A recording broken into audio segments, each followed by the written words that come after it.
Hey friends, thanks for tuning in again. Today I'm gonna share with you 3 most useful tools for cold weather boondocking. This is an interesting topic because honestly, this boondocking and cold weather, hot weather, whatever, it just reminds me so much of my childhood. So these are the, how should I say, the Chinese secret I'm sharing with you. When Phil first saw it, he was like, what the heck is going on? But those things are really helpful and really useful in this kind of a boondocking situation. Strapped for water, strapped for electricity, and everything. So a little bit about the background. So you will feel like this video is just talking about my childhood with you. Childhood lifestyle with you. First, I'm Chinese. What's interesting about being Chinese is for the last decades, our life changed a lot. Like 30, 40 years ago, we're like so poor. Our life is totally different than today. If you go to the developed area, you will really feel like it's very similar to at least the North America, the Canada lifestyle. But when I was a kid, that was totally not the same. So if you're an older Chinese, the thing I'm gonna talk about, you're like, oh yeah, we use that too. We're very familiar with that. But if you're very quite young, you might like, this is not how we handle things anymore, or you might not even know what I'm talking about. And another thing is about my hometown. I'm from the East Coast, Nantong, a small city. And our region climate is pretty much perfect for leafy greens, plants. I don't think it's very friendly to human. It's very humid. We have a winter. Winter temperature -5, sometimes -10. The lowest, very gentle, but combined with the humidity, it's hell. Ever since I discovered the north with heat, and no matter what temperature, I feel like it's always a more pleasant winter than my hometown. And in the summer, we have humidity too. So with the temperature often rise to 35 degrees, sometimes spike to 40 in the recent years. That's really living in a steamer. So Phil has something to share. Wait. We gotta be pro. -5 or more. Oh yeah. Okay. That's important. Really important. Yes. We have no heat. So AC at that temperature is just. We had an AC later on. Heat pump. But it's just not working so well, and it's really dry. So basically, we're living in that environment 24/7. That's just winter for us.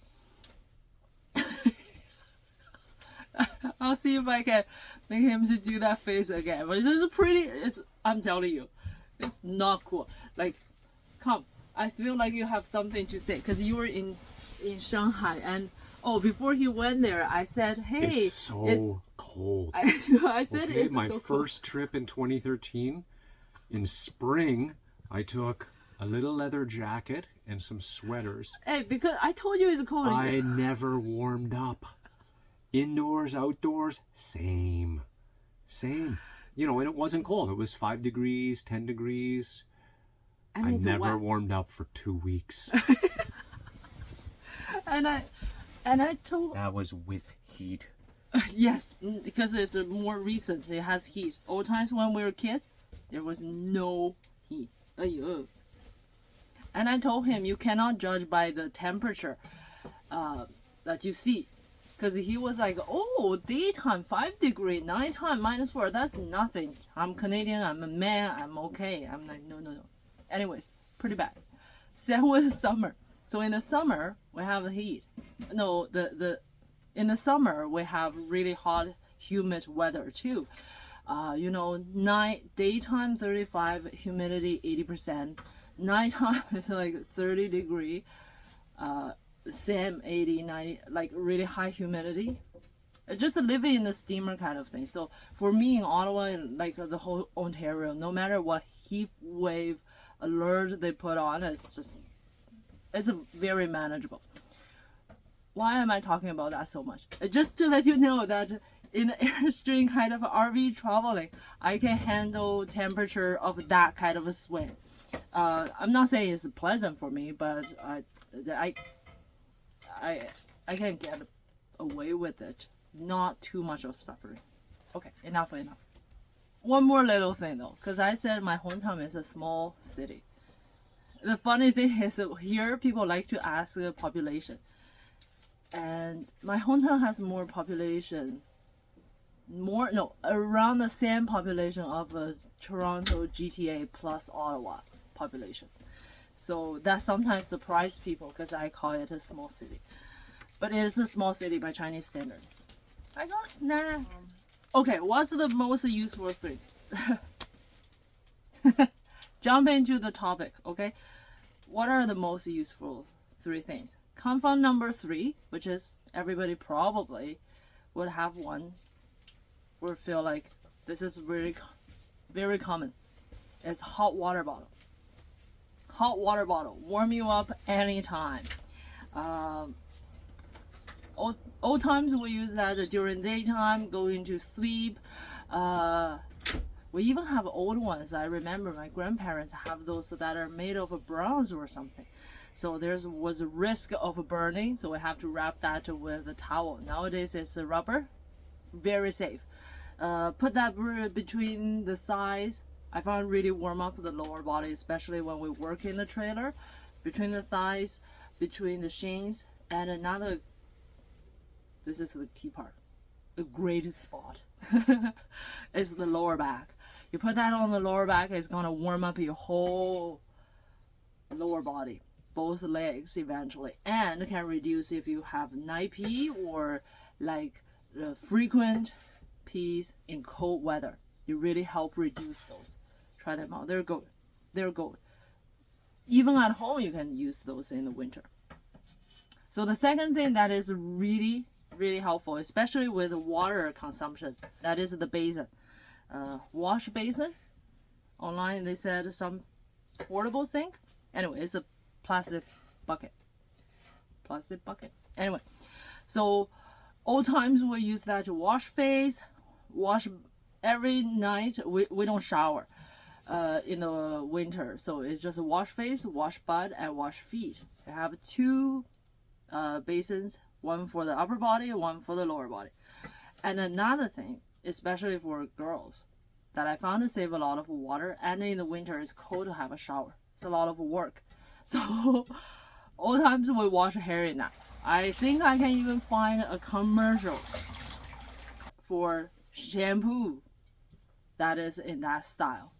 It's a phenomenon that I think it's pretty like national wise. Everybody should know how we used to wash hair like that. Last but not the least is hot water thermos. So I think if I talk about thermos, most people here would think about like those big, just this kind of thermos. But what I'm talking about is much bigger. What we have here is a 2-liter. I'll search for the image that the common ones we used to have in the old times. And those were our hot water on demand. We used to buy hot water. Like there's like a community center. You go there, pay a few cents for a whole bucket of hot water. They're really handy. Because the water heater here in the Airstream is not very good. Extremely bad in the cold weather. Especially when we're boondocking. So this kind of a hot water thermos really helps with water consumption. And and when we're doing like dishes, you know, the oil and stuff, just with some hot water is much easier to wash off, much easier to rinse off. Really make everything easier. And that's it. Anything I missed? Anything you want to add? Okay, So that's what I would like to share. Let's hear what Phil has to say. Yeah, let me do mine. All right. So my perspective. Number 3, hot water bottle? Yes, a hot water thermos. The thermos. No. You did 3, 2, 1. Yes, 3 to 1. So 3 was the hot water bottle. Yes. Gold. I'm going to give you the Western perspective. Honestly, I would have never thought of it. It's total gold. Exactly what she said. All those spots, everything's gold. In the sleeping bag, it's a game changer. In fact, if I'm outback camping and I'm ever winter camping, I'll bring one. And maybe if you're an outback camper, you already do that. If you don't, try it. It's a couple, a quick jet boil of propane, throw that in your hot water bottle, and you're going to be so warm at night. It's make your sleeping bag into heaven. Okay, but I didn't have any experience with that. A very novel idea as far as I was concerned. A+. I'm not here to grade these ideas, but that one gets an A+. Okay, next idea. What was the second one? Thermos? No, the basin. The face Basin. wash. Basin is good for saving water. I can't emphasize enough how much that hot water heater sucks. It's on demand, and your gray tank will be so full while you're waiting for hot water, and your fresh tank will be empty in a flash. So there's a slight difference between. He can wash face in the washroom. I do not like my head. I bump that sink faucet. too small. Yeah, I bump that faucet every time. I hate that. Should have a bruise right here, all over here, a big bruise. So I use the sink, the kitchen sink, which you cannot collect the water and wash face kind of thing. But the real savings here is the number 1, which was the thermos, which makes our crappy hot water heater excellent because we don't use it.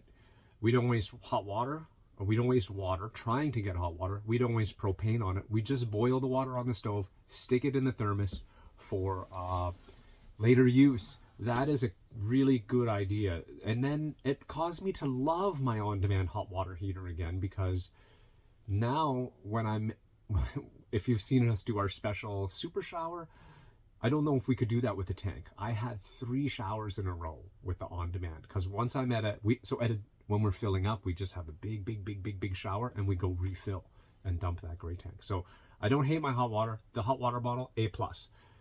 They all get A+. They're great ideas. And I would have probably never thought of that. Or I would have been using little 1-liter thermos, but now we've got a big boy. So these really revolutionize our boondocking comfort.